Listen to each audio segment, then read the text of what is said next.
Joe DiMaggio wore number 5, Lou Gehrig number 4, the great Babe Ruth number 3, and now number 2 will never play ball at Yankee Stadium again. Derek Jeter ended his career there with a bang, not a whimper. A game-winning hit in the bottom of the ninth that meant nothing in the standings, but everything to his legions of fans and admirers. He was the 1996 Rookie of the Year, 14-time All-Star, 5-time Gold Glove winner, and 6th on the all-time hit list. Jeter is honored not just for all he did on the field, but for how he has handled fame and fortune in a world in which superstars often flame out. 8 years ago, our late colleague Ed Bradley spent some time with the captain and saw firsthand what made Jeter worthy of all the praise. We recently had a look at that story and found it so enlightening, we decided to show it again now. And joining us to watch are two people who know him extremely well. Michael Kay, the TV voice of the Yankees and the Yes Network, and former Yankee first baseman who won 4 world championships alongside Jeter, and one of his closest friends, Tino Martinez. And look, we can understand why Yankee fans hold him in such high regard, but what about the opponents, other team stars? What do they think about Jeter? Well, they all want to know, how does he never get in trouble? You know, living in New York and being Rookie of the Year and all that fame he's had, and he just lives his life the right way. He has a good time off the field with his friends and his family, but he knows where to draw the line and what's right and what's wrong, and he's lived that way his whole life. Michael Kay's been covering Jeter his entire career, and there was a time when reporters and writers traveled with the players, and certainly they knew the other side of him. What is it about Derek Jeter that makes him so different? I think it's his parents. I mean, that seems simple, but I remember when he got drafted, they brought him to Yankee Stadium, and they brought him up to the radio booth, and it's this skinny, tall kid. He looked very, very young, and you couldn't really tell anything. He seemed shy, but that's pretty much how he's remained, very withdrawn. And I remember the next day I went down, and I talked to the Yankee manager, Buck Showalter. I said, well, what do you think about this kid? He said, well, the scouts say he's going to be a good player. I'll tell you one thing, though.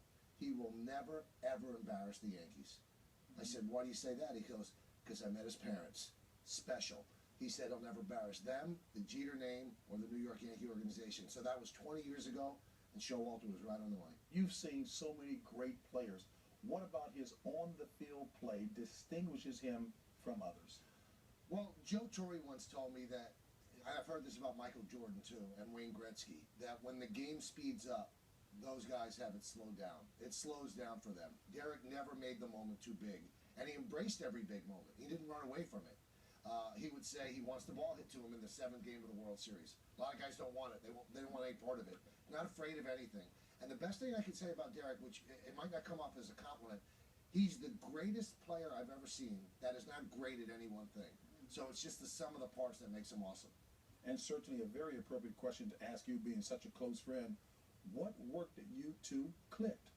Well, my first year with the New York Yankees was his rookie year, and on the road trips, he didn't have anybody to go lunch with, so him and I started going to lunch together, and we just talked about, you know, being in the big leagues, and I had been in the big leagues 5 years already, so I was just trying to give him some ideas, how to handle the media, the fans, what to expect, and he was prepared for it, though. He was prepared for it because his parents raised him that way. Nothing overwhelmed him, the media, the fame, and I just was there for him. I didn't do anything specific. He just trusted me as a friend and knew that I wasn't going to talk about him or say things about him that he didn't want being said outside of the locker room. So with that in mind, you guys have set the stage. Let's take a look at this outstanding 60 Minutes profile of Derek, shot at the height of his career. It's a blast. When you win, it's fun. When you lose, it's magnified. And the 3-2 pitch. Swung on a drill to right field. Doing that Sanders on the track at the wall. A home run by Derek Jeter. Derek Jeter's uncanny ability to make the big play, especially when the game or the season is on the line, has defined his 10 years with the Yankees. Derek Jeter has won the game for the Yankees. He does it with his bat and with his glove, catching the uncatchable. Oh, what a play by Derek Jeter. Surmounting obstacles.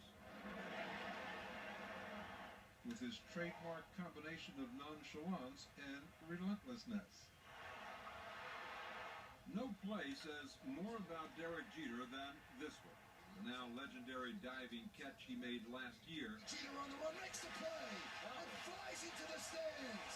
Placing his body, not to mention his $20 million a year salary, at risk.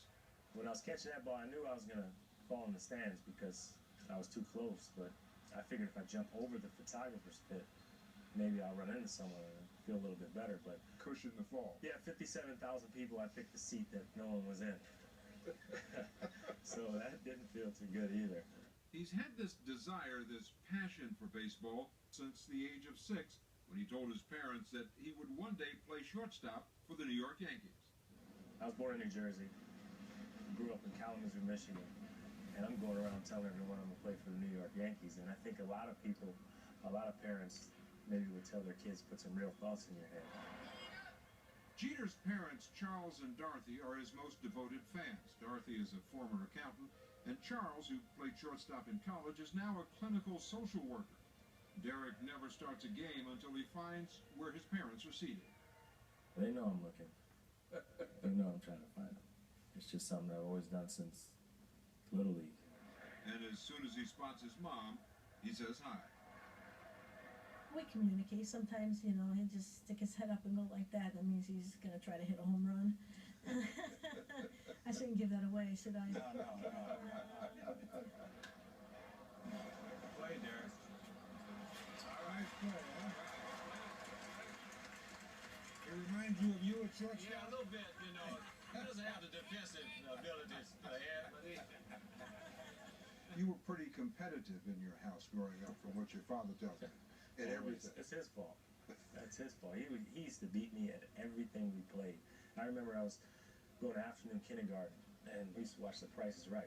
Now I'm 5 years old, and he used to beat me at the Showcase Showdown and send me to school. But what would a 5-year-old kid know about the price of things that you see on television like that? I don't. It made him feel good. You know, he'd win and then send me on my way. If he didn't win, he didn't win. What were you trying to teach him? Just teach him, to be competitive, and nobody's going to let you win anything. It's not going to be fair all the time. Yeah, I think the lesson was things don't come easy. You're going to have to work at it. And work at it, he did. Every year, from the time he was 14 until he graduated from high school, Derek had to sign a contract drawn up by his father. He would be permitted to play baseball only if he complied with all 18 clauses, including no arguing, no alcohol and drugs, and a promise to respect girls. What happened if you violated one of the clauses in the contract? I didn't. I was pretty good. I was always afraid of disappointing my parents. So who do you think was tougher to negotiate with when it came to a contract? Your father or George Steinbrenner? The boss. The boss? The boss is definitely harder to deal with. Yankee boss and owner George Steinbrenner chose Derek Jeter right out of high school as his #1 draft pick in 1992 and paid him $800,000. As a lonesome 18-year-old kid who'd never been away from home, Jeter didn't get off to a flying start. He made 56 errors in his first minor league season. I was actually at shortstop, I think, 2 weeks into the season saying, it's a true story, maybe they won't hit me another ball the rest of the year. Sure enough, they hit the next one to me, and I missed it. And today, if the score is 3-2 and you're ahead, 2 outs, the bottom of the ninth, the bases are loaded, you want the guy to hit the ball to you. Yeah, hit me. So how did you get from there to here? A lot of work. I work extremely hard, and I like to be involved, I like to be in the middle of things, and I'm not afraid to fail. Along the way, Derek Jeter has learned some tough lessons as the son of an African-American father and Irish-American mother. He says that he and his younger sister, Charlie, were teased and taunted as kids for being biracial. Jeter says it even continued after he had been drafted #1 by the Yankees and returned to Kalamazoo for a homecoming celebration. It was disappointing because I was very proud of the fact of what I was able to do, living my dream, come back, see my friends for the first time, and you still have to deal with ignorance. They threw the N-word at you? Yeah. That stayed with you? Oh, yeah. I think, just because of the moment, it's not the first time I'd heard it. It's just, I was so proud to come. I think it was the first day I was back. And do you hear that from the stands? No, fortunately, no, I haven't. I think when I came up, people didn't know what race I was. Most people thought I was Spanish, so, I'd go up to hit or be on deck, people would be speaking Spanish to me. I had no idea what they were saying. Sometimes. These days, Derek Jeter is treated like royalty by the fans. And he treats them as if he truly appreciates their adulation. In New York, a city usually unfazed by celebrities, Jeter is hardly able to walk the streets without being mobbed. When are you getting married? We're going to the game tonight, too. June. June what? June 4th. 4th. Congratulations. In the time it takes him to order a Java chip frappuccino, Jeter poses for 8 photos, Where's everybody getting all these camera phones? shakes 5 hands, All right, Mama. and signs 7 autographs. As gracious as he is with the fans, Jeter says he's been wary of people since he was a kid. I wish I trusted people more, you know, but I think when I meet someone, the first thing is, what does this person want? You put up a defense mechanism, and just I've always been that way. Do you ever feel that you can let your guard down? Once I get to know you, you know, we do a couple more interviews, I'll let it down with you. You can start that right now. This is 31 years in the making. I don't think it's going to change today. When he is not playing baseball, Derek Jeter is still a player, one of the most eligible bachelors in New York. He's dated singer Mariah Carey, a Miss Universe, and an assortment of models and actresses. But he says he has yet to find Miss Right. In your book, you said you worry about who you're going to marry. Yeah, that's a good one. Yeah, that's a good Yeah, you're right about that. I am worried about that. You don't think there's someone out there for you? No question. Oh, yeah. There's someone out there. One of these days. One of these days. That's all I'm going to give you on that. Well, listen, your father said soon. Your mother said so. I think he's going to settle down soon. They got me going down soon, huh? It probably will be sooner than later. Derek Jeter also shows up in fashion spreads and the gossip columns almost as often as the sports pages. And while he enjoys the nightlife, that has gotten him into some hot water with his boss, George Steinbrenner. You've been mostly complimentary about Derek throughout his career, except for that one flat 3 years ago. Yeah, What did you say about him then? he's better pay more attention to the ball game than he does the women. He was out late at a birthday party, Yeah, very late. but he says it's a birthday party. It's once a year. But it's during the season, see? And I want him completely devoted to the team during the season. He's told me that every year I've been there for the last 10 years. You know, we had a little fun with it when we made the Visa commercial. I hear you're out dancing, eating, and just carousing with your friends. Is it true you're going out every night?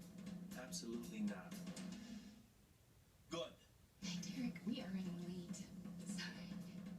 Did it motivate you? I mean, when he criticized you for that? No, I don't need any extra motivation. My motivation is to win. The Rookie of the Year at age 22, who is now destined for the Hall of Fame, he's mastered the game. His eye always on the ball. All of the people we've talked to, your parents, your sister, your teammates, manager. What teammates did you talk to? Your friends. All right. They say that you have your priorities straight. What do you think they mean by that? I know how I want to treat people. I know how I want to be treated. And I enjoy life. You know, you got to have fun. You know, I have fun every single day. And the number one priority is to be a good person. And I've always tried to be that. Fellas, I'm watching the both of you as you looked at this piece. Open-ended question. How did you react to it? What did you see? Well, I thought it was great. That's just typical Derek Jeter right there. You get the serious part of him and the fun part of him. You see how he interacts with the fans and the people that love him. And then you get to see how he dealt with George Steinbrenner and that type of side of him as well. So he can be serious at times, but yet he's a great guy and a lot of fun. As I turn to Michael Kay, I got to tell you something a little bit personally here because, like me, it took a little while to get married. So when you think about it, here's a guy who's handled himself so well up until the point that he still is not married, but you did get married. Remarkable the way he's handled that. It is pretty amazing, and you know, Tino's seen a side of Derek that I don't see, because Tino's a very close friend of his off the field. And Derek with the media will never really get into personal issues that much, but when I was getting married, and then when I had a baby, Derek really wanted to know about that stuff. Oh? I mean, he really, what's it like? I mean, what's it like? Does it change your life? How's the baby? Does it change your life? And those conversations led me to believe that it might happen. I don't want to get people nervous now, but it might happen shortly, because I think he's interested in that. I think that's one of the reasons why he might be stepping away from baseball too. Maybe a year sooner than he had to, maybe 2 years sooner, But the fact is, I think he's ready for that next step in life. I was about to ask you, were you surprised at how open he was? Yes, I was a little bit surprised. And then you watch him, and obviously he was younger than he is right now. And the guy who ends up with more hits than anybody in Major League Baseball except for 5 players. Only 5 players in Major League history have had more hits than him. And, you know, you see behind the scenes, I think it was a great piece because you kind of got a sense of what he's about. Hey, fellas, a very serious topic in terms of domestic violence, which is so much in the news right now, unfortunately, surrounding the NFL. This contract that Derek Jeter signed with his parents, no alcohol, to respect women specifically. Have you noticed that in terms of the way he really is behind closed doors, that there is that respect, Tino? Absolutely. For both men and women, he respects everybody, but, you know, you saw all the women he's dated and the girls he's been around.